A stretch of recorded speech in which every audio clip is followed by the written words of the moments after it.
안녕하십니까, 조로입니다. 자, 오늘 주제는 면접관이 좋아할 수밖에 없는 지원자의 특징 3가지, 즉 면접에 대한 이야기를 할 거예요.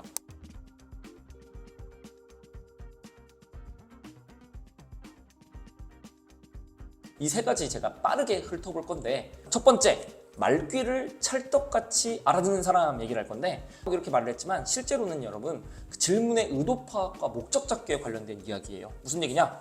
여러분 그분이 질문하신 거 전부 의도 있어요. 의도 있는데 여러분 사실 그 의도를요 미리 판단할 수는 없고요. 면접은 유기체예요. 계속 면접이 흘러가기 때문에 내가 앞에서 했던 행동, 대답, 그 다음에 심지어 내 옆에 사람이 했던 대답에 따라서 면접관이 느끼고 판단하는 게 달라지기 때문에 그런 부분에서 나한테 질문이 들어오는 게 의도가 계속 바뀐다는 거죠. 그럼 면접에서 그런 의도 파악을 잘 하면서 가야지 내가 그 의도에 맞춰서 말을 할 수가 있어요. 그러면은 말귀가 찰떡같이 알아듣는 느낌이 들겠죠. 그런데 여기서 중요한 게 있어요. 여러분들 스크립트 미리 만들어가지고 열심히 외워가지고 가잖아요. 갔을 때 그게 실패하는 이유 중에 하나가 의도가 지금 유기체 때문에 달라져가지고 나한테 다른 의도가 전달되는데 내가 제일 처음에 초기에 면접 보기 전에 생각했던 의도랑 완전 다른 의도인데 외웠다고 그걸 그대로 말해버리는 거야.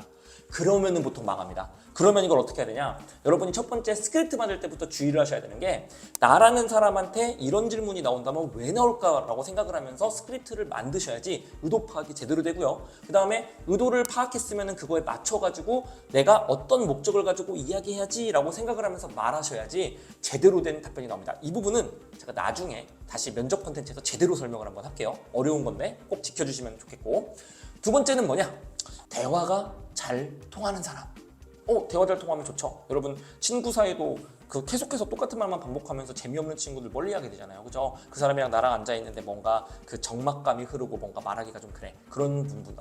얘랑 있으면 계속 대화가 튀어나오고 별거 아닌데도 까르르 웃고 그런 친구가 좋잖아요. 비슷한 거예요. 면접관도 어차피 나랑 같이 일할 사람, 면접관이 만약에 실장이나 뭐 본부장이라고 하더라도 어쨌든 그 사람도 나랑 말을 섞어볼 사람이라는 거죠. 그 사람 입장에서 이 친구가 말이 되게 잘 통해. 경력도 똑같아요. 경력인데 말이 잘 통해. 너무 좋아. 이러면은 그 사람 당연히 보시겠죠. 결론적으로 대화가 만드는 것은 동감과 동질감입니다. 여러분들 면접에서 동감과 동질감 가져가는 게 얼마나 중요한지 모르시죠? 진짜 중요해요. 이것 때문에 사람이 붙었다 떨어졌다 다 결정되는데, 일단 여러분이 이러려면 몇 가지 중요한 게 있어요. 뭐냐면은 내 스크립트 자체가 길지 않아야 됩니다. 일방적으로 대화를 전달하면 안 돼요. 무슨 얘기냐? 여러분들 보통 자기소개서처럼 스크립트를 써버리시는 분들이 있어요. 예를 들면은 저는 이러이런 역량을 가지고 있습니다. 대학교 3학년 때 블라블라블라블라 이렇게 가는 분이 있는데, 여러분들 그거 느껴지시죠? 45초 정도 넘어가서 열심히 말하다 보면은 상대가 지루하는 게 느껴지고 나는 등에서 땀이 나고 나도 심지어 내가 말하면서도 지루하면서 머리가 붕 떠요. 나 망했다. 이런 느낌 안 가져가시려면 뭐냐면요, 무리해서 하나로 담으려고 하지 말고 자르세요.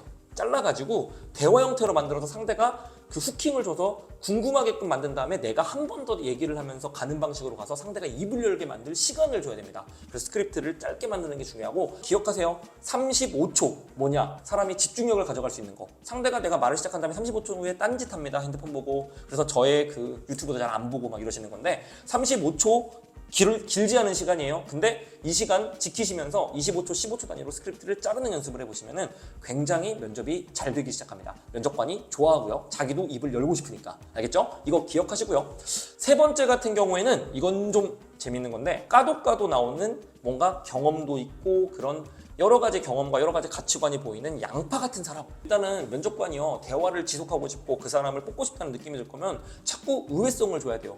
뭐야, 얘 이런 것도 있었어? 뭐야, 이런 것도 있어? 이렇게 계속 물음을 줘야 되거든요. 그렇게 만들려면은 결론적으로 여러분들이 하셔야 될 거는 뭐냐? 일단은 경험의 다양화를 하셔야 됩니다. 경험의 다양화. 여러 가지 경험을 많이 가져가라. 자, 그게 뭐 선생님 좀 경험이 없어가지고요. 맞아요. 그런 분도 있지만 사실 그게 중요한 게 아닙니다. 일단 더 중요한 거 하나 얘기하자면, 여러분 자기소개서 쓰셨을 때, 여러분들 면접관들 다 자기소개서 들고 들어오죠. 자기소개서 쓰셨을 때 여러분이 미리 썼던 경험 그리고 역량 성격이 매칭된 자기소개서가 있을 거예요. 면접에서 그거랑 똑같은 거 절대 말씀하시면 안 돼요. 무슨 얘기냐? 커뮤니케이션 스킬로 여러분 인턴 경험을 얘기했다고 가정해봅시다. 자기소개서에서 면접 가가지고 나 강점 말할 때 커뮤니케이션이랑 인턴 엮어서 얘기하시면 안 된다는 얘기예요. 커뮤니케이션 말해도 돼요. 근데 인턴 아닌 다른 경험으로 말하시고, 인턴 경험 말해도 돼요. 대신에 커뮤니케이션 아닌 다른 역량을 말하세요. 왜 그러냐? 그분들 다 눈으로 보고 있어요. 멍청이들 아니야.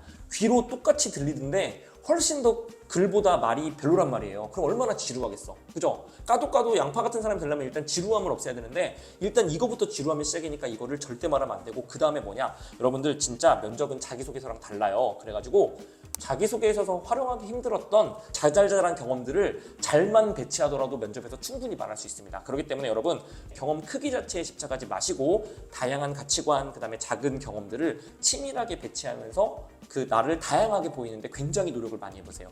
알겠죠? 이런 것만 좀 지키시면은 굉장히 매력적인 지원자로 어필될 수 있다. 다시 한번 정리하면 말귀, 대화 통하고 그 다음에 까도 나오기 이거 기억하시고 면접에 임하시면은 면접관이 매력적으로 느낄 겁니다. 자 여기까지 오늘은 이대로 마치겠습니다. 감사합니다.